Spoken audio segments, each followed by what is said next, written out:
பிப்ரவரி 8ஆம் தேதிக்கான current affairs. First one, கோலாலம்பூரில் பிரதமர் மோடியை வரவேற்கும் வகையில் 800க்கும் மேற்பட்டோர் ஒரே மேடையில் தொடர்ந்து 5 நிமிடங்கள் வெவ்வேறு வகையான இந்திய பாரம்பரிய மற்றும் நாட்டுப்புற நடனங்களை ஆடினர்.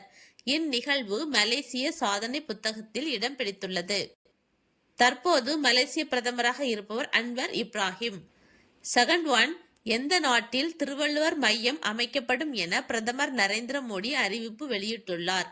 மலேசியா. தேர்ட் ஒன், உள்கட்டமைப்பு திட்டங்களுக்காக கடலூர் மாவட்ட நிர்வாகம் எந்த நிறுவனத்துடன் புரிந்துணர்வு ஒப்பந்தத்தில் கையெழுத்திட்டுள்ளது? NLC India limited. இதற்காக NLC ரூபாய் 20 கோடியை வழங்குகிறது.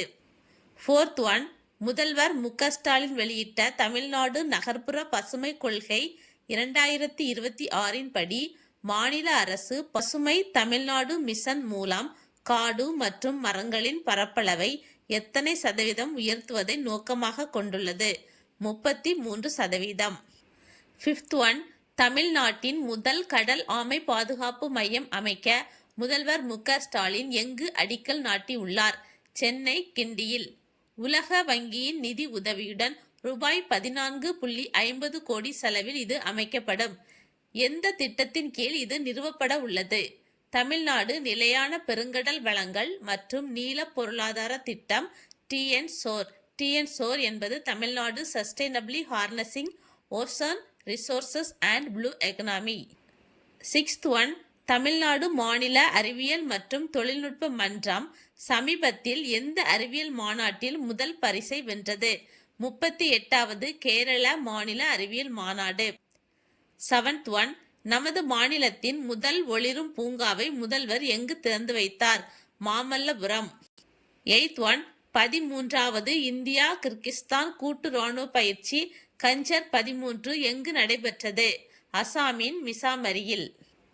நைன்த் ஒன், பழைய சோறு மாரத்தான் 2026 ஓட்டப்பந்தயம் எங்கு நடந்தது? சென்னையில். இந்த போட்டியை துவக்கி வைத்தவர் தமிழ்நாடு சுகாதாரத்துறை அமைச்சர் மா. சுப்பிரமணியன். இதன் நோக்கம் பழைய சோற்றின் மகத்துவம் மற்றும் ஆரோக்கியத்திற்கான விழிப்புணர்வை ஏற்படுத்துவது. 10th ஒன், சமீபத்தில் சுமார் 148 வகையான லைக்கன் இனங்கள் எங்கு கண்டுபிடிக்கப்பட்டுள்ளன? ஒடிசாவின் மயூர்பஞ்ச் மாவட்டத்தில் உள்ள சிமிலிபால் தேசிய பூங்காவில். ஒடிசாவிலேயே அதிக லைக்கன் தாவர இனம் கண்டுபிடிக்கப்பட்ட இடம் சிமிலிபால். இதில் காணப்படும் முக்கிய வேதிச் சேர்மங்கள் தெர்மோகுவினோன், சியோரின் மற்றும் அசலாயிக் அமிலம். இந்த லைக்கன் தாவர இனங்கள் சக்தி வாய்ந்த புற்றுநோய் எதிர்ப்பு பண்புகளை கொண்டுள்ளன. 11th ஒன், இந்தியாவின் முதல் பிரத்யேக கண்ணாடி அருங்காட்சியகம் எங்கு உருவாக்கப்பட்டு வருகிறது? உத்தரப்பிரதேசத்தில். உத்தரப்பிரதேசம் இந்தியாவின் கண்ணாடி நகரம் என அழைக்கப்படுகிறது. 12th ஒன், இந்தியாவின் முதல் பெரிய அளவிலான பசுமை யூரியா உற்பத்தி அமைப்பு எங்கு அமைய உள்ளது? ஆந்திர பிரதேச மாநிலத்தில். இதை உருவாக்கும் அமைப்பு NTPC green energy limited. 13th question, புதுடெல்லியில் நடைபெற்ற ஆசிய துப்பாக்கி சுடுதல் போட்டியின் 10 மீட்டர் ஏர் ரைபிள் கலப்பு இரட்டையர் பிரிவில் தங்கம் வென்ற அணி எது? இந்திய அணி. இந்திய அணியின் அர்ஜுன் பபுதா, இளவேனில் வாலதீபன் 505 புள்ளிகளை பெற்று புதிய உலக சாதனையை படைத்துள்ளனர்.